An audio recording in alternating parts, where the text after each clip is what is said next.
Chris Lee and Blake Lovell of Southeastern 14 here to talk about Tennessee's 58-55 win over Louisiana. Blake, I don't know how else to put it. This game just felt like a microcosm of Tennessee's season, the good, the bad, and the ugly. Yeah, I don't know how many. I mean, I counted a couple stretches, I think, of 6-ish minutes where they did not score. Whew, and yet they still were able to come away with the win. That's not going to happen against Duke. I don't think that's going to get it done to win the next game. But we'll wait and talk about that one on Friday. Although it's almost midnight Eastern for Tennessee fans, so technically it is Friday. But we will break that game down in another video. And yeah, that may be the better discussion because I don't really know what else to say about this one. That's it. Like, let's shut it down. I don't know what to say.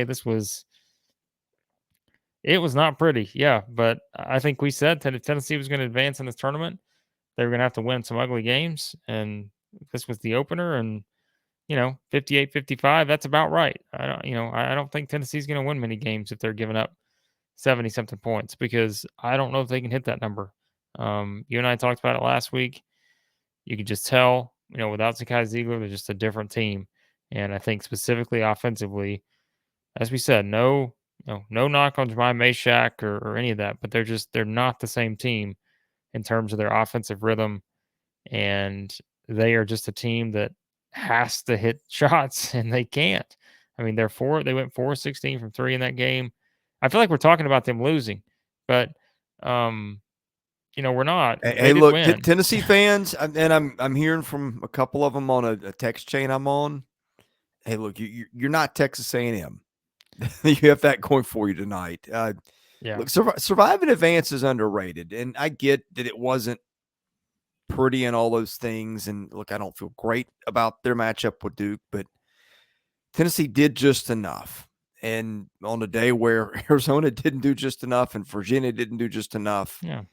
there is that.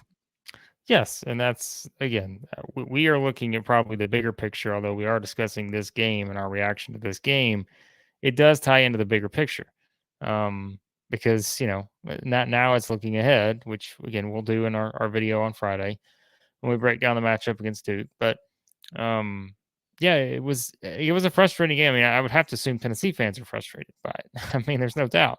Like, it was one that was just trying to get to the finish line where you felt like if there was another minute left in that game, right? I mean, who knows? Like, you add another minute to the clock and your confidence level's probably going down. It was just trying to get the clock to zero. And I mean, yeah, that's just kind of where they are right now. And like we said, I mean, it's, I just think if they're not getting, if Vescovy or Key are not hitting multiple 3-point shots in a game, they're really going to struggle, in my opinion. And those guys hit 2 threes, I think, combined in this game.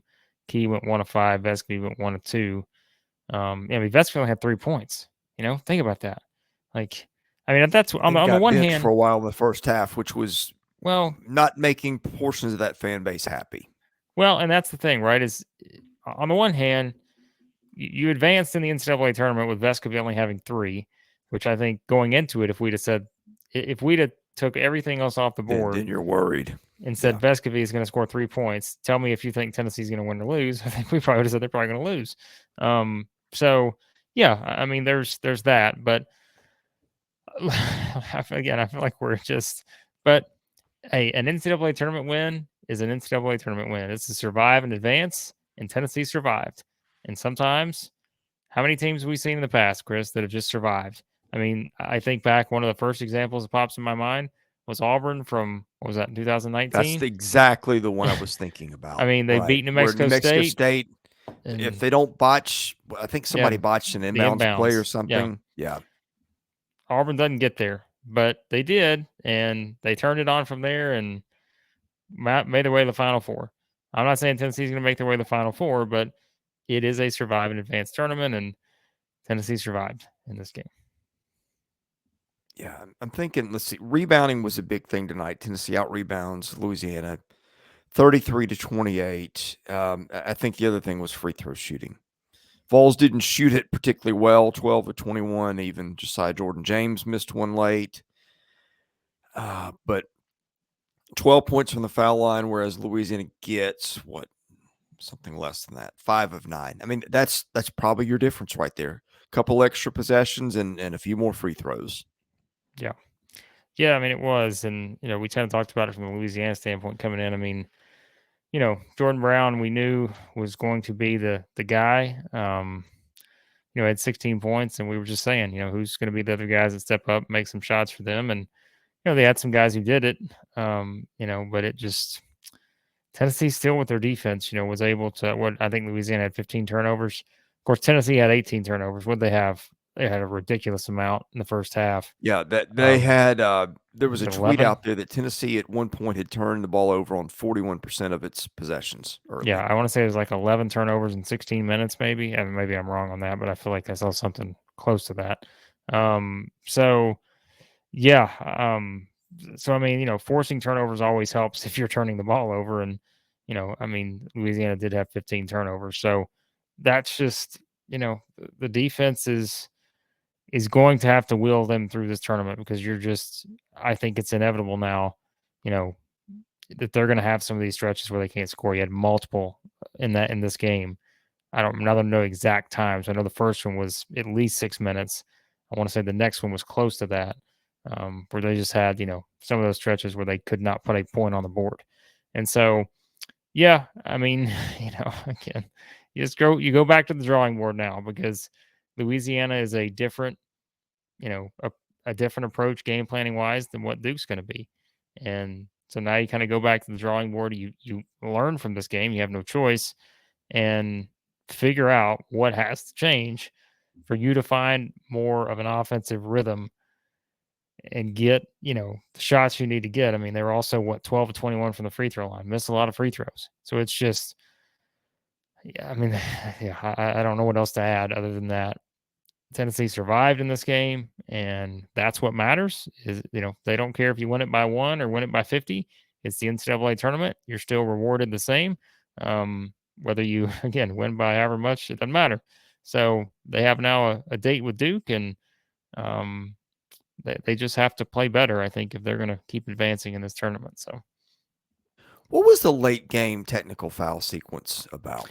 well, I don't. I So had my attention on another game at that point for a yeah, minute. so it looked like the way they said it on the broadcast, it seemed like one of the Tennessee assistants got a technical foul, but then all of a sudden, I mean, it looked like Bob Marlin was just went off about something, and I don't know if it was an exchange between them. I don't know. Like, I mean, who gave the technical, right?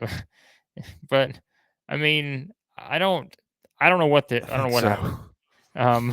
An SEC referee, a very, I don't think Tennessee fans were happy when they found out who was going to be refereeing this game. But yeah, I really don't know. I know that I think it said one of the Tennessee assistants got a technical. Then Bob Marlin just, yeah, he wasn't happy about something. He got a technical. I have no idea. So yeah, it was a weird sequence there late. So We'll hit Tennessee Duke in a separate preview, but Duke is really on a roll. Preseason number 7 in the AP poll. It started to click for John Shire's team early. Duke was one of my Final Four picks, for lack of a better idea, in that region. Quick 30-second thoughts on that matchup. well, I mean, look, I was, everybody heard me in the live stream. If you watched the other night, I said, hey, my hesitation with Duke probably is not fair to Duke. It's probably more just the ACC and not really being high on that conference. But, I think that's where you just wanted to see Duke coming into this tournament to see, I think you wanted to learn more about them. And I know that sounds silly, but like, I think the ACC was just so underwhelming to a lot of people, myself included, that you just wanted to see how they come out. But I mean, they came out and just took care of Oral Roberts. I mean, that was never a game at all.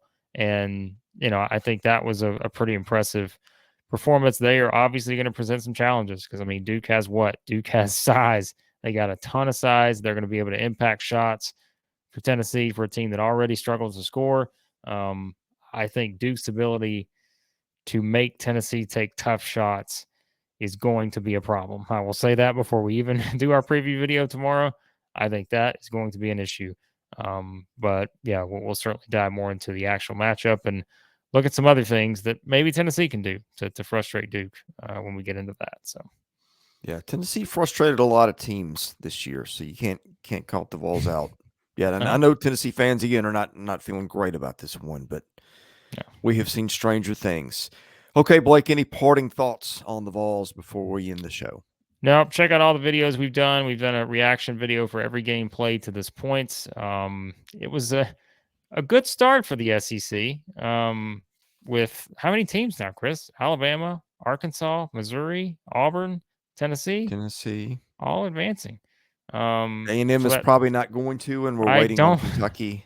I don't think A&M's going to advance. Yeah, that score is not looking too pretty right now. So we will No. have a video with looking at A&M.